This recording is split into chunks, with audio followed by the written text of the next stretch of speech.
Hello and welcome to Faithfully Fantasy, a husband and wife podcast talking all things fantasy fiction. I'm JC. And I'm Sean. And today we're starting our read-along of The Strength of the Few with the chapters 1 to 13. And just heads up, we might use a strong language and explore adult themes. You can rest easy that there will be no spoilers from beyond chapter 13. From now on, consider us your buddy readers. Also, if you're enjoying the show, please take a second to rate us wherever you're listening. Spotify, Apple Podcasts, YouTube, all of it. It helps more fantasy lovers find us, and it's one of the easiest ways to support what we do. A quick tap, and you've made our day. Okay, then, for the first time in this new season, let's dive into... Wait, what just happened? And we really need it today. So welcome to the multiversal mess that is Vis's life. Because one world full of political intrigue, magic, and near-death experiences just wasn't enough.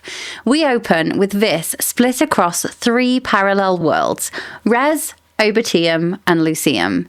If you remember, our chosen one was accidentally triplicated by a cosmic gateway. In Obertium, Vis teams up with Siror, Ulkiskor's brother, who casually brings a dead guy back to life like he's rebooting an old laptop.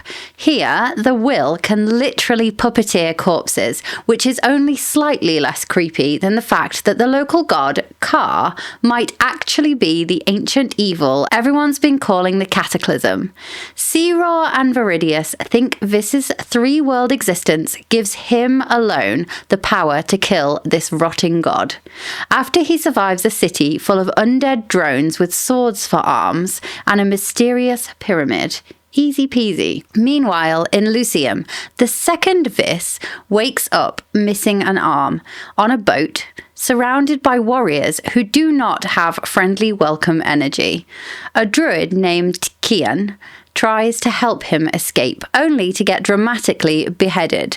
Vis ends up recovering on a peaceful farm, helping a family, learning the language, and generally having the most wholesome side quest of his entire existence. Until the inevitable danger catches up. And back in Res, the OG Vis is dealing with politics, grief, and betrayal. He attends Calidus's funeral, clashes with Ulkiskor, and nearly gets assassinated by Lanistia during a sacred ceremony. 3 worlds, 1 Vis, and a looming cataclysm that's wiped out civilizations 11 times already. No pressure. Buckle back into the transvect because this is clearly just the beginning. Oh my goodness, these chapters of this book, honestly, give me the headache. I had to read a couple of times to understand what's going on. I have waited so long to talk about this. Well, to even read it. I'm so excited to get stuck into the strength of the few. So let's get straight into confirmed, cursed, or completely unhinged. The part of the show where we either get to bank those bragging rights or have a laugh at ourselves for being way too wild with our previous theories. We got so much right. I know. When I was reading this, I was like, oh, we did so good. I was so happy. 3 point stars. And we got quite a bit wrong as well. But let's talk about what we got right. 3 worlds, 3 POVs. Yes. And none of them know what the other is doing. So the way that we described it was that, or the way that we expected it to be, was that there was like a single line of 1 Vis, and then all of a sudden the 3 branched off. And they all have the same history, but they don't have the same presence, so they don't know what each other is doing in each world. And that pretty much sums up the situation we've got, right? Yes, it's pretty much what is going on at this point. Yes. And we also correctly predicted, or correctly kind of surmised, I would say not predicted, that Vis doesn't have an arm in Lucian, because it was the sacrifice for getting through the gate. He doesn't have his arm in Res, for now, though I have a theory about that. And then he does have his arm in Obertium. We obviously understood that when something happens to one of you in one realm, it also happens to the other one because of the run and the weight that Siror carved into his arm to get a message to Vis at the end of the Will of the Many. Well, we had confirmation of the fact that it kind of moved across the pain or the injury spanned the worlds because Vis's arm started hurting. But we also said perhaps there's a way to stop it. And there is. There is an amulet Yes, one other thing that I said is that maybe we will see that in one of these realms, Beast will have the two arms, and then another one he won't have it, and that will be maybe another way to differentiate who is who and where he is. Yeah, and the Spider-Man meme, although only one of them would be able to double point. For now, anyway. Yeah. We also predicted that Viridius and Zero were working together. I think there's confirmation here that Viridius is good. Yes, because Zero was asking to Viz if Viridius was like, he told him about this and what's going on, and he thought that Viridius and they like prepared about what's going on. He wasn't expecting that Viz was doing all of this by himself.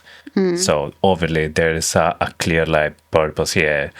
There's a collaboration between Viridius and Zero. The other thing, the gods are real. Well, they are calling Ka a god, but we don't actually know that he is a god or not. He's not been confirmed as a real god, but he's like thousands of years old. Yeah. There's something going on. He's not human. Yes, but I think it's gonna be a case when somebody has so much power that maybe they can just not getting old, so he can live forever because he had this much will. So I start to think about maybe this Ka is like the one that's on top of the three pyramids of the hierarchy, and he's getting like all the will from everywhere, and that's why he is kind of like a god. Still like a human origin, but now with this power. Immortal. Yeah. Another thing that we had right is I was saying that we will see the father of Calidus. Calidus. But we will see the father of Calidus, and he will have lots of regrets about his son, that he actually loved him. And this can like show in the little scene when Viz is talking with him alone, and obviously he really loved his son. I know, it's so sad. And the fact that two of the Visses don't even know he's dead yet. Yes, I know. It's so sad. No, I don't know. Ignorance is bliss, maybe. He's happy, especially Lucian. Yeah, some of them is thinking, well, they might think they're undead by this point, so they'll just like carry on with their lives. Yeah. Yes.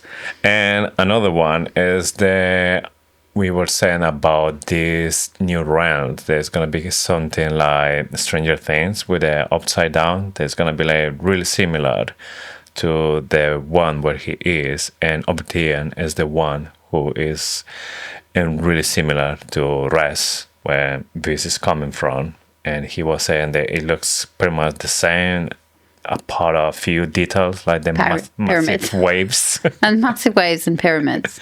Yes. And things that fly, there are no birds. Apart of that, the same. Yeah, almost the same. Same, but different.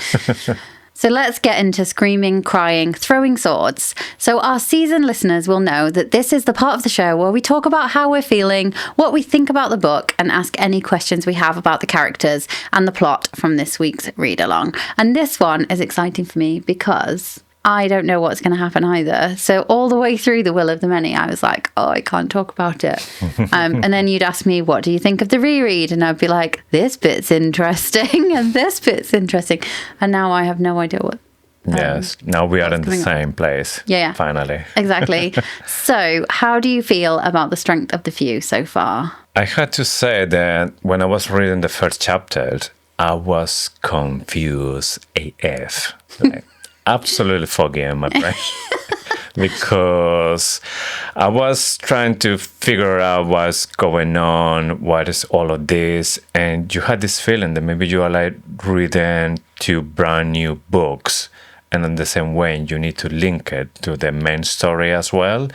So I had to read it a couple of times, and even like that, I still not sure if I like completely understand what's going on between these three realms. Yeah, so like to reassure you, I don't think we're supposed to know yet. Like this is the challenge with reading a book, just the first few chapters, because fantasy books are notoriously difficult to get your head around at first. Like you have to read a few chapters to know what world you're in, who are the characters, because it's a completely different world.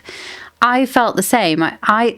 felt that, you know, those first few chapters in a fantasy book where you're just learning. Well, we had that twice over. And I could definitely tell I was feeling much more comfortable in Res. I was like, oh, I wish we could just go back to Res. But actually what I did is I read the chapters 1 to 13, and then I went back and I read all of the Obitium chapters, all of the Lucian chapters, and all of the Res chapters. So I skipped, and that just like completely cleared things up for me. At least I know what we are supposed to know at this point. Although obviously it's confusing because there's so many mysteries. Yeah. And I had to, in the part where we talk about, do you have any questions? I actually had to limit myself because I had so many questions. But instead of pitching them as questions, I just decided to think of a theory for them. Yeah, I love it. And I just wanted to say, the editor and James Islington, so clever, because they had to remember who's in which realm. They had to remember, what does Viz know? So when they're just tiny details, like we talked about earlier, or just now, in that he doesn't know that Calidus is dead. He doesn't know that Emissa betrayed him. He just talks about, oh, I miss my friends, Calidus, Emissa. And he's even having a dream about Emissa in Lyceum, in the first chapter of that. Yeah. And just, super clever having to remember all of those little plot holes. And also, if you think about character development, even as a writer yourself, you have to develop your character in one way, in one chapters. Then he's developing in another way in other chapters. And you can't kind of take the learnings that one Viz has had in one realm and not apply them to the other. It's so clever. Yes. It must have been really hard to write. Yeah, that's something that we have to say that is really complicated, all the stuff that is going on. Because like I said, it's basically 3 different books that you're writing here, 3 different stories.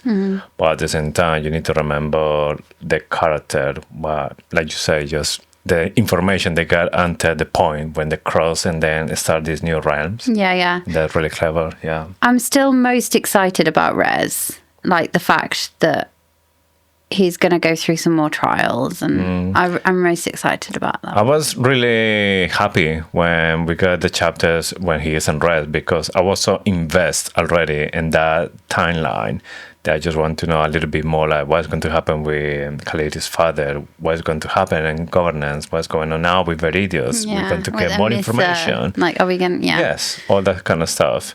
And then by the end of chapter 13, I started to get a little bit more invested in the other 2 stories. Yeah. Who is your favourite character this week? I had to choose Eden, because even when he wasn't shown that much in these chapters, there's a moment when he was talking with Viz and he was showing this like vulnerable side, that he was saying that he didn't want to join Viz, and he tells why. Like the reason, because the offer from Viridius was so tempting for him that he didn't trust himself to not betray Viz. But now he's carrying with the guilt that if he would just... Would he have managed to save Calidus? Yeah. Yes, exactly. So he feels guilty for that. And even Viz giving like a little hug and saying that, no, it's not your fault. Calidus will tell you exactly the same. You're a great man, never change. So it was a really nice moment. Yeah. So my favourite character is Sea-Raw. Like, I thought that would be hands down yours as well. He is their MVP this week. Like, he dropped all the truth bombs. The Viz in Obitium is definitely the most well-informed, whether he likes it or not. He's also really caring. Like, he was like, I'm going to hug you. And I know that's probably because he just desperately needed to see someone for 7 years. Hug is going to make you feel uncomfortable. Yeah, it's going to last way longer than it should. And the fact that he's like set himself up here for 7 years, he's become a real key member of the rebels, casually sleeping in a crypt, and he's really funny and just relaxed. And Viz talks about it like how are you just so okay with all of this? And then he said an old teacher of his just told him you can rarely change a situation, but you can change the way that you feel about it. And that's just really good advice. So Cyril dropping truth bombs, dropping jokes, little smirks, little winks. I really like him. He's a lot nicer than his brother. Oh yeah, definitely. Even he's defended Alquisco after he knew everything that Alquisco was like threatened this. Yeah. So like he's not like that. He's just like a lot of like pressure and stress. Yeah, he misses his bro. Yeah. I'm not surprised. His bro does seem like an actual bro. Okay, so I normally ask, were there any Ovek or Rotting Gods moments or key things you want to talk about? But I'm going to say, what were the Ovek and Rotting Gods moments that you want to talk about? There's a main one for me. Like I said before, by the end of this chapter, I start to get invested more in the characters and the world we'll see. For example, in this case, and Lucian, when Kian was helping Vis. So he was like this warrior. There's like a kind of like a secret. Yeah. So we talk about they're kind of like maybe like a Jedi warrior or something that people admire it, or they have like a lot of respect about them. So I was thinking that yes, this is the one who's going to guide Viz. It's going to be with him through the whole book, and then he just lost the head. Yeah, off with his head. Yes. Yeah, that was a surprise. He was really good, wasn't he? And he was going to take him to the person that he knows. Yeah, I was thinking that he was like the Edin from this realm, because they were struggling with the language, but he was like a big warrior as well, and he was helping. But yeah, I didn't see that coming, and obviously Kian didn't see that coming either. No. Oh, yeah, it was awful, and the kids saw it, and they also saw their dad die. It was like totally heartbreaking, that scene. Yeah, it took me a while. I think Lucian was probably the one that it took me longest to get my head around. Mostly because there was lots of different language. So even the dialogue that was there, we couldn't understand. I wonder, like, we're learning little bits of it, but I wonder if we will be able to go back and work out some of it. I don't know. I also think that's another kind of nod that he kind of had to create partially a new language to write this book. So he did an awful lot of research. The Rotting Gods moments for me, like, I've got loads. Are you ready? Is that the only one you have? Yeah.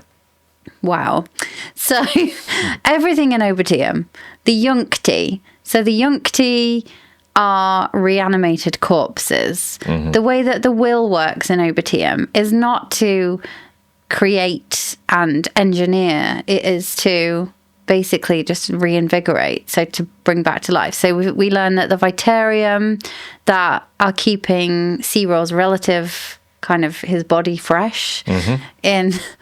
That's a horrible way to say that, but that's what it's doing. In the crypt in the necropolis, in Res, is actually Obertium magic or will. It's basically the way that the Yuncti work, and you can take control of one by putting the obsidian blade in. That was fascinating, also grim. The rebels who live in the crypts, they've basically removed the bodies from the sarcophagi and just used the shrouds as blankets. Yeah. Ugh. Creepy. And yeah, the underground garden, the gleaners with blades for arms that just fly around. I'm glad there's artwork of that on the front cover, actually, because I could not picture that.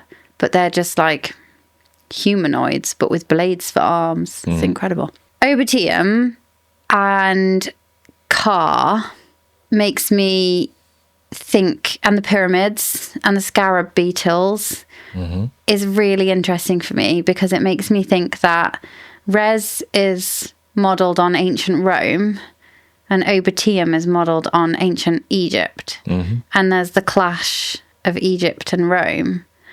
And I'm still yet to figure out what Lucian is. It feels like more Celtic, or like a little bit more Anglo-Saxon or something like to that effect. I don't know. I'm thinking about that just because I'm in the UK. So maybe there's a different culture that we might learn about that's more like Lucian. But I just feel lots of references to ancient Egypt. Like even the sarcophagi in the tombs and the shrouds. It's kind of like mummified remains. I don't know.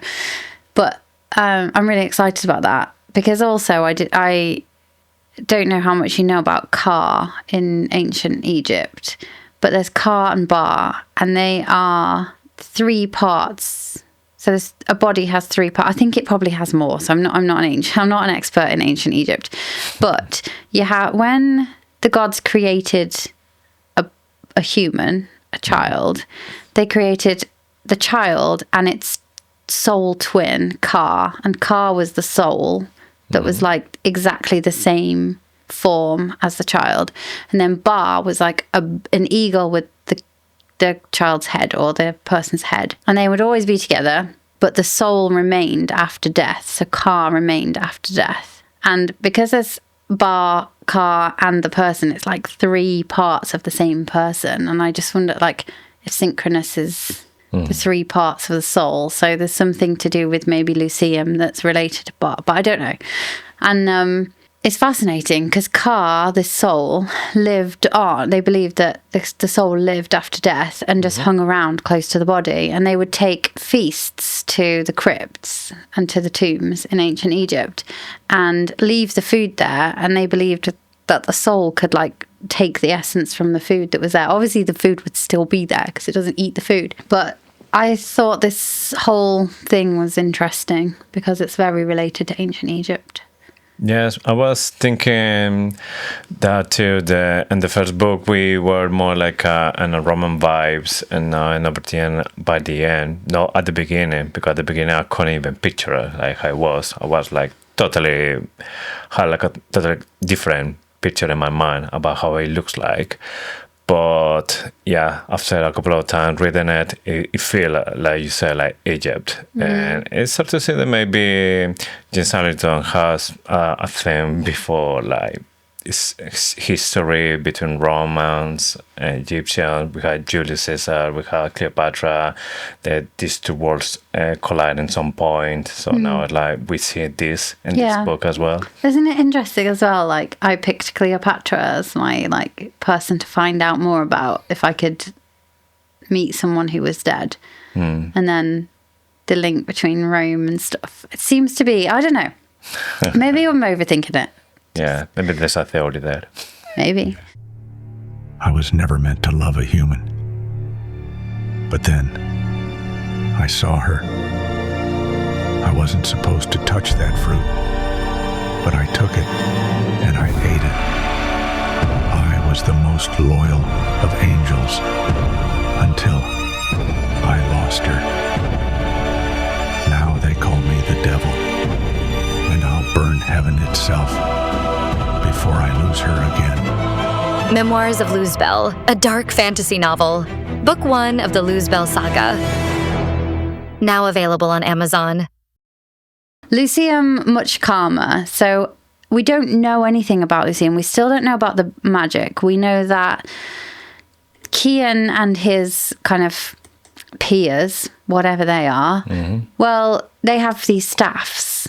And he gives the staff to Vis, and he can see the staff is glowing. So there's obviously some magic going on there, and that's kind of how the will works. But we know very little. We know that it's kind of a modest place, a beautiful green place. There's boats, there's farms. That's why I feel like it feels maybe Anglo-Saxon or Celtic or something. But we don't know much about Lucian.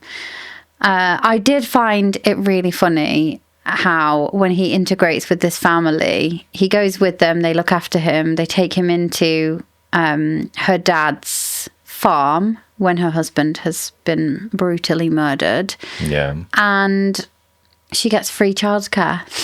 It's like, what can I do to help? And she's like, definitely my children, so I can go out and work. I thought that whole thing was really funny because would probably choose that as well.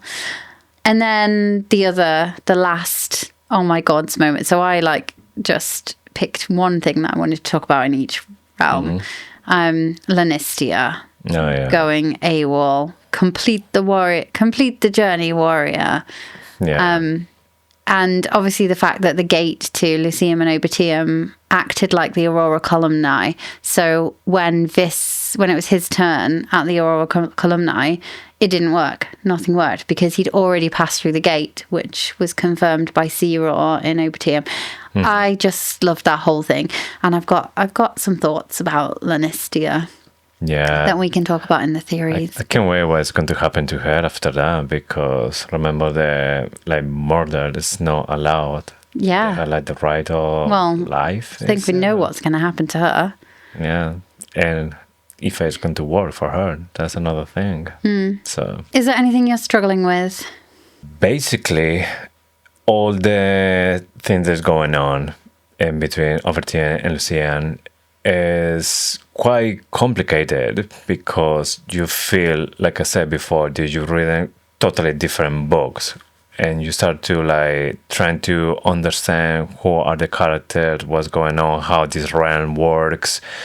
And I feel more I'm struggling more with Lucian than with Obertium, because at least with Zero, they a lot of stuff. Yeah, he's just telling. Clear. Yeah, he's just telling you. And the other one, I was struggling is because he doesn't know the language. He's trying to figure out what's going on, what's happening, trying to figure out their language. So we still don't have that many details. That's the stuff that at the moment is just yeah, you just want to keep reading. Yeah. So I think there's a reason why we don't know much about Lyceum. So you know how in the last book I was starting to struggle with the number of times that Vis got knocked out, and I was starting to think that James Islington didn't have another way to transition from one scene to another. It's and I woke up and I'd been knocked out, and then I wake up here, and then I wake up somewhere else.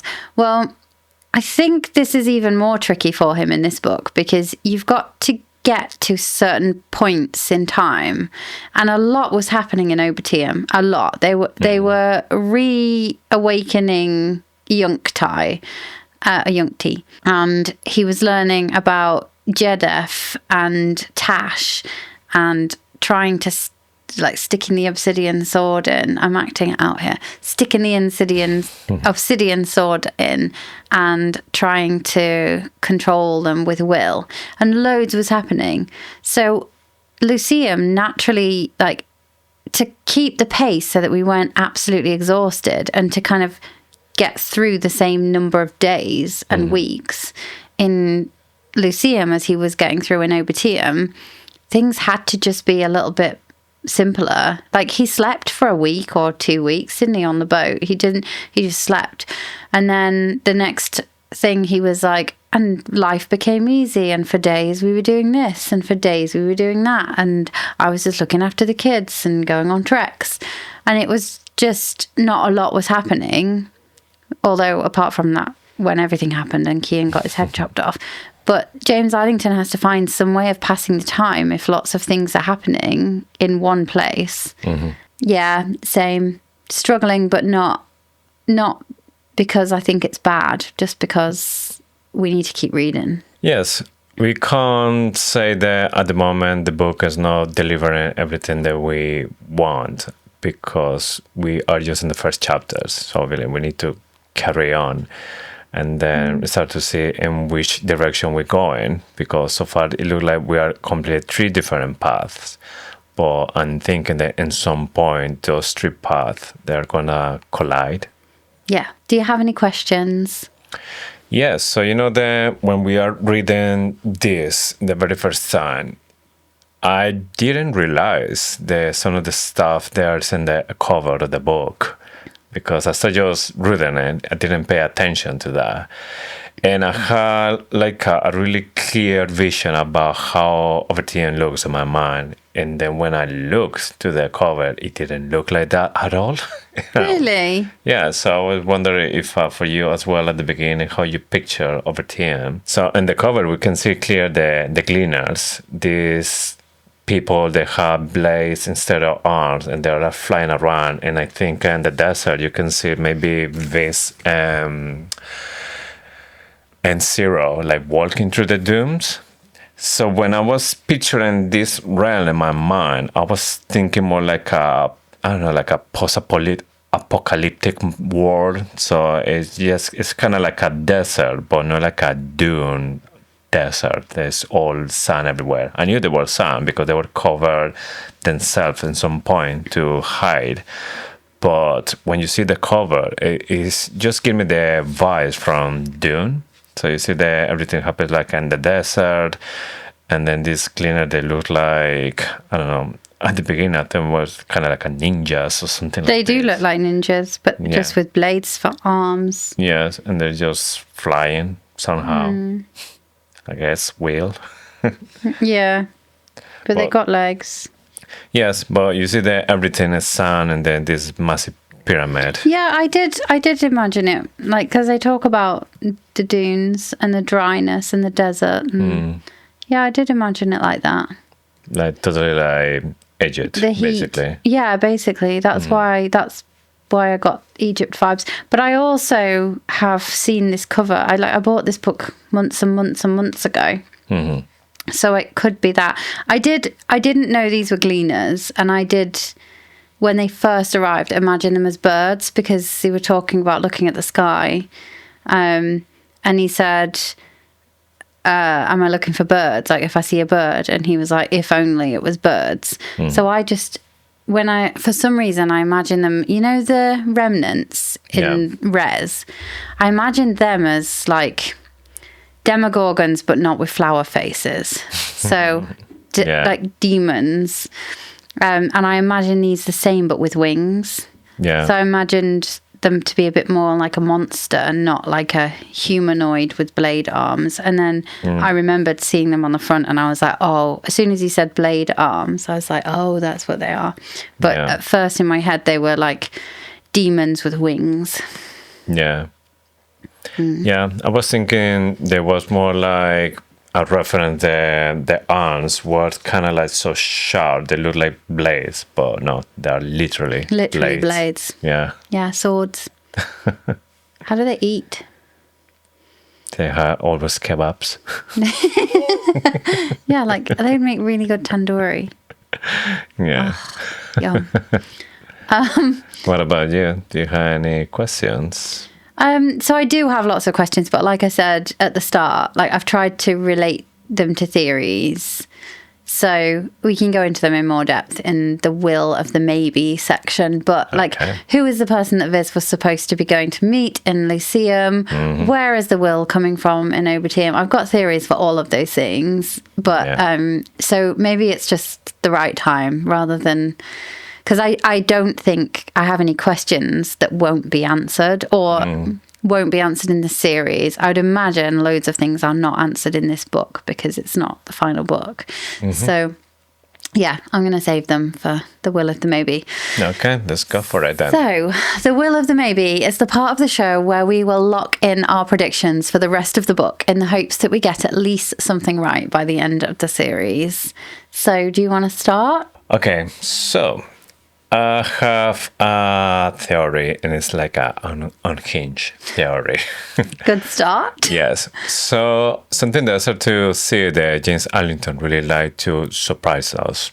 So, like, for example, with Sedocia, Relukia, the death of Kian, this kind of stuff. So Viz is an Overtian, and he is basically the only one who can maybe approach to this god.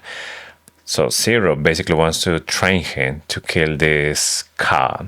And I'm thinking that maybe Ka is going to be somebody that Viz knows and appreciates. And once he has this Ka in front of him, he won't be able to kill him. And I was thinking just to like put something that you completely don't expect is going to be maybe Viz's father. Because I don't know yet if for somebody to exist and this realm has to cross like the labyrinth, the gate, and the kind of stuff, or is a way that maybe two different people could exist in the same realm if I coming from the same origins.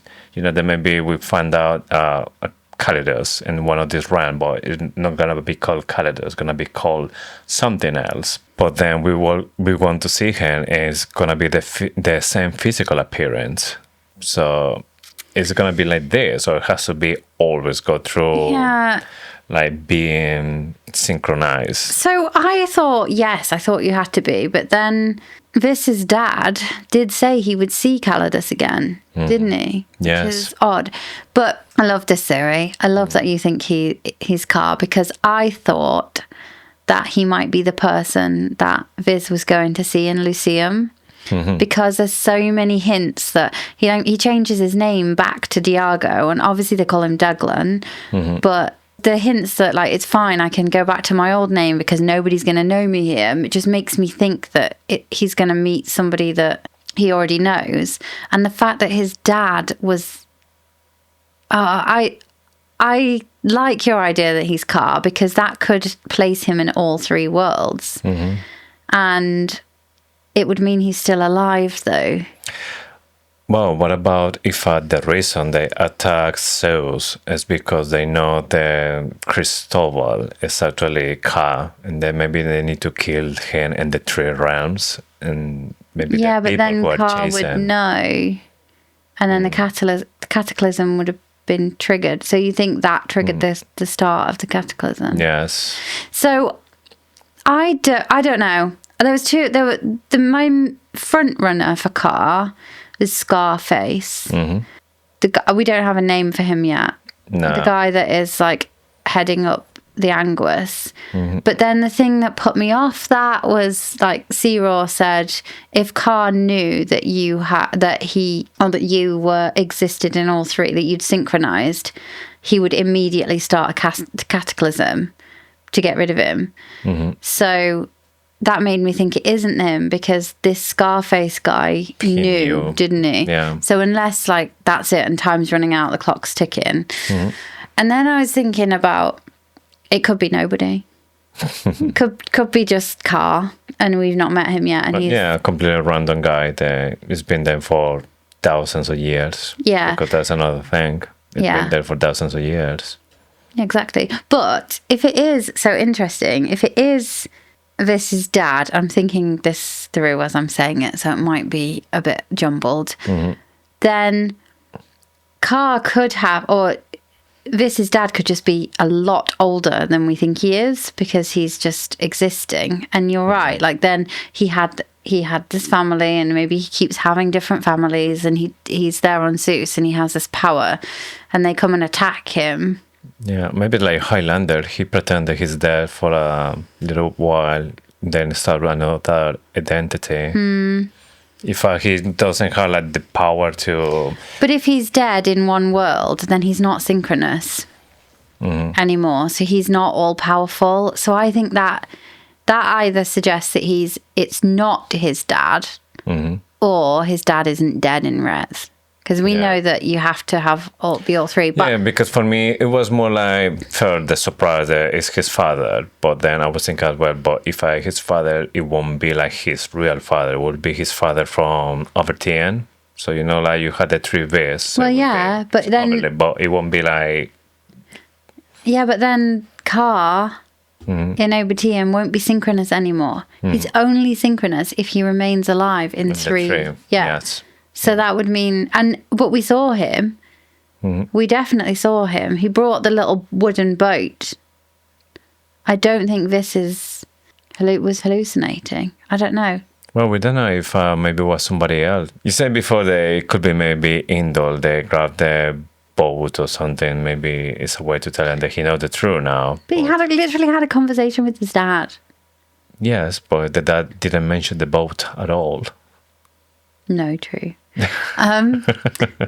Yeah, I just feel like Ka is not his dad, mainly because of this, like, he's got to be alive in all three realms. Yeah. But I do think he's alive in two. I do think he's there in Lucian, mostly because, or it doesn't, maybe it's not his dad, but it's definitely someone from his old life because there's just too many references to, oh, it's all right, I can be called Diago here, nobody will know. And you're like, really? Nobody knows. Yeah, but I don't know. I just had this feeling that we will meet this car and it's going to be somebody that we're not expecting, and Viz won't be able to kill it. Like, he will be training for that. He will go there, but then when he find out who car is, and like, nope. Oh, interesting. So my 3 guesses, and my 2 guesses, I like yours though. So you're going to lock in that it's his dad so far. I'm going to say either Scarface or nobody. Just somebody that new. Maybe And new if it character. is Scarface, then Carr is planning the cataclysm imminently, and it will be like, oh, you've got to stop it. I don't think we're going to necessarily meet Carr even in this book. Because if Carr's a big bad guy, there's another 2 books, isn't there? Yeah. So another thing that I'm expecting in the next chapter is that finally Viz will be able to talk with Viridius, and then Viridius will get us some answers about what he's doing and why. And maybe we can finally decide if Viridius is actually somebody that we can say, yes, he's a good person, or he's still dodgy. No, I still think he's a good person. You know what I thought? This just triggered, but I didn't really think it through. For a while, I wondered if Bely, Bely was like pinned. Yeah. I wondered if she had died on the way out. And I was like, oh, is Bely actually somewhere in these realms? And the reason her body was still there was because she died on the way out. Yeah, she didn't make her going back. Yeah. I don't know. It just popped into my mind and then I completely forgot about it. Anyway, so I had to say it. I don't know. Unlikely, but... Because we were like, why is her body still there? It shouldn't have been there. And then... I was like, oh, maybe it was because she was on the way out. Yeah. There's nothing to tell us that somebody went in and then was going out. No, you wouldn't know. Yeah. But then, right, so I think we'll find out more. I think you're right. But whether it's the next chapters, I don't know. We've got 10 more chapters to read this week. Well, but it is saying in this chapter that don't let it pass too long. That once he is ready to talk with him, he will send a transfer for him. So that's why I think there's going to be a list in this book. Yeah. Maybe not in the next 10 chapters that we had to read, but at least at some point. Yeah, I think so. Obitium Vis is going to be much more well informed than the other 2, closely followed by Rez. Yeah. If he starts to trust Viridius, I think he's going to find a lot out though from the census, and then Lucian is going to be the last one to find out because he's on his own until he meets the person he knows. Okay, next theory. I think after all the drama that we saw with Lani, I think she will send to Azapar, and I had the feeling that once she goes there, it won't work with her. Because maybe there are like different frequencies of will, and she's still connecting to the one from the labyrinth. From Obitium. Yes. Yeah, I agree. So let's step through a little bit, Lani, what we know about her. So do we think she's a Yungti, right? But she was rescued by Siror. What I can't rationalize really with Lani is that they were in class 3 together. Were they in class 3 together, or is that just what Siror told her to say, and Viridius to say? Was she just from the labyrinth? Was she ever in the academy? That's the question for me. She knows the labyrinth. She managed to recreate it because she's been in there for so long. Somehow I think she was awakened. Does she have a dagger in her stomach, or is she just acting on her own? I think, and I was thinking about what Siror was saying about Carr being able to control these from across the worlds. And he doesn't want anyone else to be synchronous. He only wants to be synchronous. So I was thinking that the Yungti are there specifically to kill the person. This might be obvious, and you might be like, well, yeah, obviously. But I don't know. I thought I was being clever. If somebody like this synchronizes, and then he runs out. The Yunkti all chase after him, right? Didn't they? Mm-hmm. Until Diago the wolf got them. The Yunkti had their cars put them there to kill anyone who synchronizes, so that there's not 3 of them. Yeah. Obviously, they're unsuccessful in this one. But did they do that to Bely?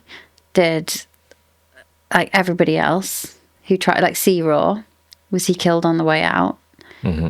Because we know that Sea-Raw isn't synchronous, so he's definitely dead in Res.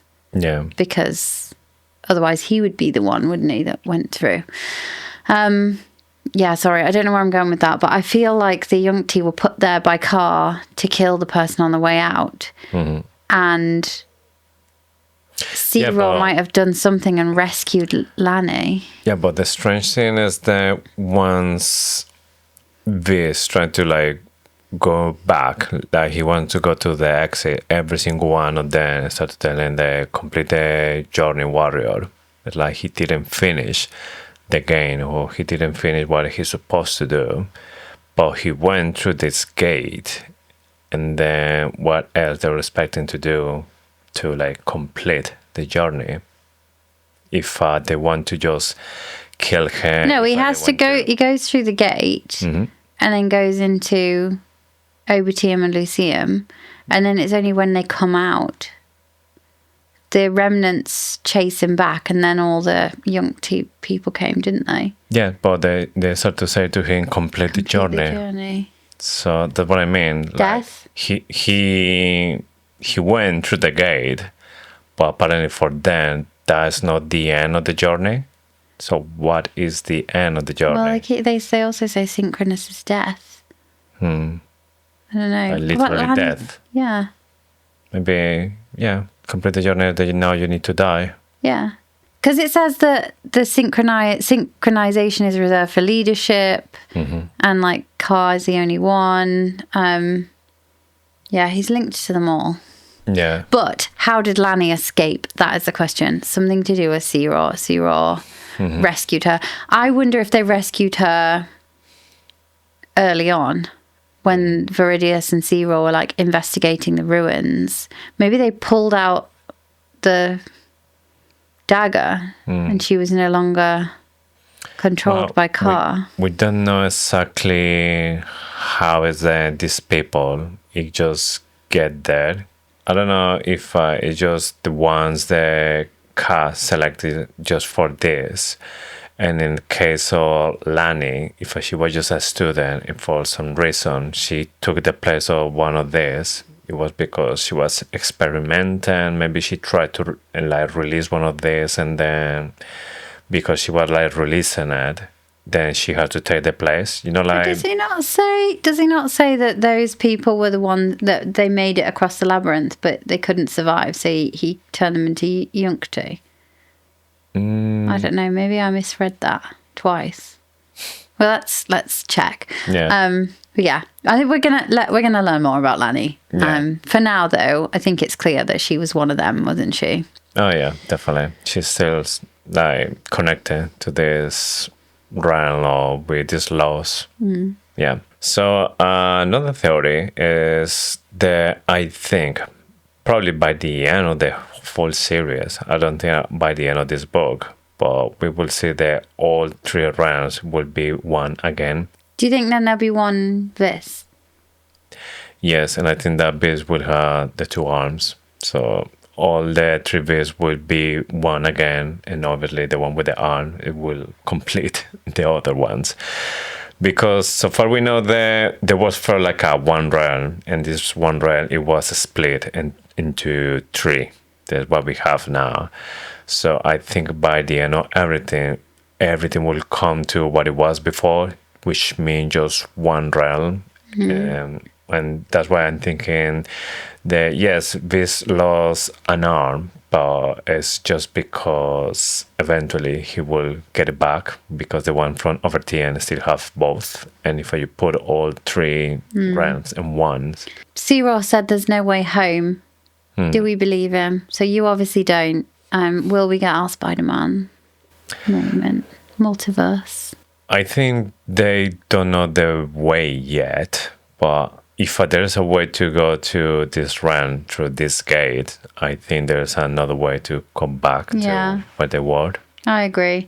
I also, you talked a bit about the arm. I'm going to give you one of my theories. I think he's either going to get some kind of mechanical arm that can be controlled by will in Res, because he can now use will, or something that'll be really cool is, Lanistia can basically replicate her eyesight by like manipulating the particle, like just echolocation kind of thing. Well, wouldn't it be awesome if he could just pick up objects and move objects, like he has a will arm that nobody can see, but he can control it. Yeah. And he could like shake someone's hand, and he could do loads of stuff just with like air manipulation. Or maybe they had the technology to recreate like an arm made of wood. I think with the wheel, he will be able to just do it. Yeah, I think that's more likely. My original theory is that he would get some kind of mechanical arm or wooden arm, or it's like something, and it'd be will mechanical. And then in Lucian, he'll not have an arm, so he'll have his full arm in Obitium. He won't have an arm in Lucian, and he'll have some kind of will-powered arm. Yes. In Res. Yes. And I definitely think that we will see like a multiverse crossover between this. So maybe we'll see one of these beasts going back to the other one, and then we'll see what's going on with the other ones. I think it will be more likely the beast from Obitian will go to see the beast from Res, and then what happened to your arm. Yeah. Then another theory that I had is not like a really nice one, but I think it's very likely as well. The Khalid's fathers, it will help this, because now he see that he is a really good guy and was his son's best friend for a reason. And I think for that, he will die as well. So he will be like... That's sad. Yeah, so they both think the military is doing something dodgy to gain more power or to stay relevant. So because this, it will do something about it. And I think he, as the person who is in governance, he will help and he will give him maybe resources. Military will kill him or make it look like an accident, like all mafia. Yeah. Oh, I hope not. I hope not before we get to know him anyway. Yes. And following with that trend. Oh no, who else is going to die? This lovely family that's in Lucian with him. Well, yeah.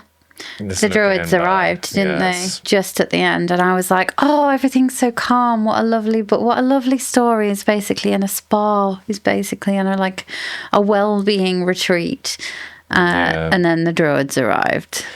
And that was like we have to stop reading. So I think because they've been helping him, something's going to happen to this family, and that's going to be one of the stuff they're going to keep it motivated to change things in this realm as well. Oh, the kids. I know. Okay, any more from you before I go into mine? Yes, I had just last one, and I think this is going to be expectation as well for these next chapters. And I think that Emisa, she will have a chat with Viz, and then Viz will find out that she had really good reasons to trying to break his heart. Literally break it. I have a theory about Emisa, maybe building on this. So we found out one tiny snippet of information. We found out that she had already been to the Aurora Columni before she went to the academy, because she was the only one that wasn't there on the ceremony day. And that was confirming Viz's suspicions that she'd already done it. I think this was protection against her going in the labyrinth. I think she knew all about it. Her family knew all about it. And her family, and that kind of act of taking her to the Aurora Columni before the academy was to protect her, to stop Viridius sending her through the labyrinth. Although she was very good, she got to class 3. she was never going to go through the labyrinth because it wouldn't have worked, because the portal needed you to have not been through the Aurora alumni. Yeah. But I think she can tell, like she knows about synchronization, and she was possibly put up to killing him because Carr needs him dead. Mm-hmm. So I don't know. I feel like her family knows about it. I don't trust her family yet. I don't think she's bad, but I think she's been told what to do, or she's like being controlled or something. Yeah. Yeah, she definitely knows more than all the stuff that we see in the pages. And there's still a lot of stuff that we don't know about her, like how she found out about Indol, that he wants to give up military to go to religion. She knew that. And we still don't know. We still have maybe there's something about the water at the beginning, that maybe she did something to this to get information. So is she a spy? Is she somebody that is there for a specific reason, working with Viridius as well? Yeah, I don't think she's a bad person, though. I don't know why. I just believe that she's not bad. And Viridius, I think Viridius trusts her. Mm-hmm. And I think Viridius is good, so... Yeah. One of the questions I raised, where is the will coming from in Obitium? Mm-hmm. Vis asks Searaw this, and Searaw says, well, if you ever figure it out, let me know. Something to that effect. They don't know. So I think either the princeps of the pyramids are feeding Ka, because the will has to go somewhere, not just into the most powerful things and beings. But I also I'm suspicious of the sappers, because the maths don't add up. You've got the pyramids, and then they say the sapper. You sap the people at the bottom who are outside of a pyramid. So where does that go? And we know that there's technology that works across the worlds because of the Vitarium. So there's no reason why the sappers couldn't be feeding Obitium. I said at the start that I'm really excited about the Res storyline. And I said in The Will of the Many that I wished that the academy was maybe 3 years so that we could spend more time seeing him progress. But I think we're going to get a really similar storyline, so I'm excited about it, because he's going to have to start at the bottom because he's defected to governance and nobody trusts him. They think that the military are putting him there to find information.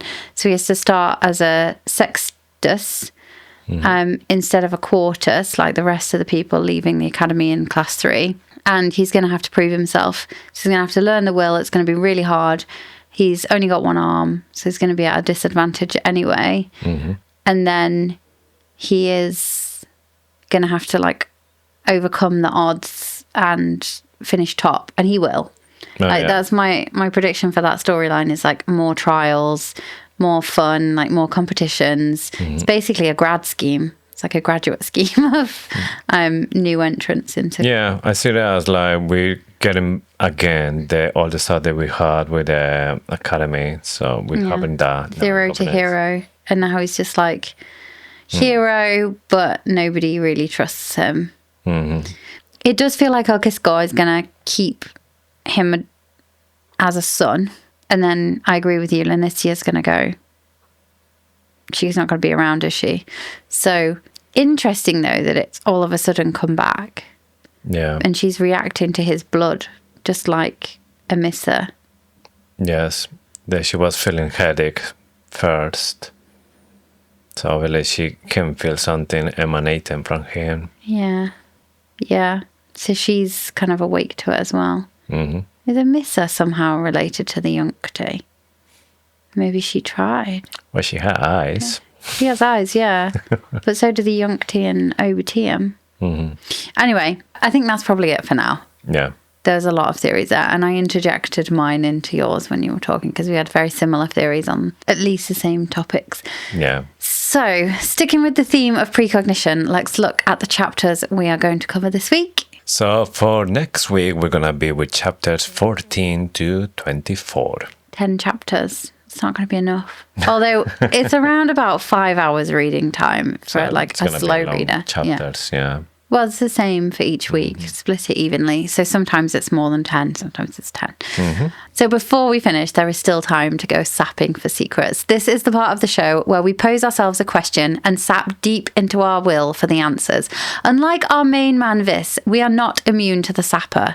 So there's no dodging, no scheming, just the truth. Just wait, do we need to change this intro? Because he might not be immune to a sapper anymore. Anyway, for now. So do you want this week's question? Okay, what we got for today? It's quite a deep one, actually. It requires you looking back in your past and thinking about your life slightly differently. Okay. So this is split into 3 versions when he made it through the labyrinth, each developing differently based on their experiences. What is the one most pivotal moment or decision in your life that would have had the biggest impact if you branched off into 3 different versions of yourself? Oh. Does that make sense? Like one decision that could be the pivotal moment, and if you had given one answer, you'd gone one way, done something else. Like they've got to be related decisions. It's tricky. I mean, tell me about it. Somebody that was born in Colombia. No. Don't think about it now. Next week. Otherwise, you can't give that as your... No, but I mean, I had like a lot of moments like this. Yeah. And that's all we've got time for this week. So don't forget to follow us on Instagram and TikTok at Faithfully Fantasy Pod. Come and join the conversation. Are you reading along, or have you already read it and have we got lots right or wrong? No spoilers though, please, because we really want to do this a few chapters each week. Also, a quick reminder, if you love the show and want even more, we got a supporters options at faithfullyfantasy.com. You get bonus episodes, early access, and you'll be helping the podcast grow. And with this, we have just one more thing to say. Thank you for listening to Faithfully Fantasy, the husband and wife podcast talking all things the strength of the few. We'll see you next week for our read-along of chapters 14 to 24, and of course, for more Faithfully Fantasy. Bye!